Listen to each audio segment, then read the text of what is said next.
BTC's price could move in either direction, and this is the rationale behind it. The leading coin, Bitcoin, kicked off the 2023 trading year with an extremely low realized volatility, according to a new report by on-chain data provider Glassnode. Realized volatility is a measure of the volatility of a cryptocurrency asset based on historical prices, and is used to determine the extent to which the price of an asset has fluctuated over a specific range. Low realized volatility suggests a relatively stable market, and can be an indication that investors have a higher degree of certainty about the value of an asset.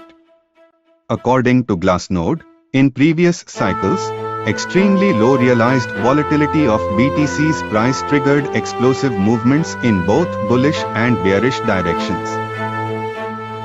For example, in November 2018, the severe decline in BTC's realized volatility immediately preceded a 50% price drawdown in under 30 days.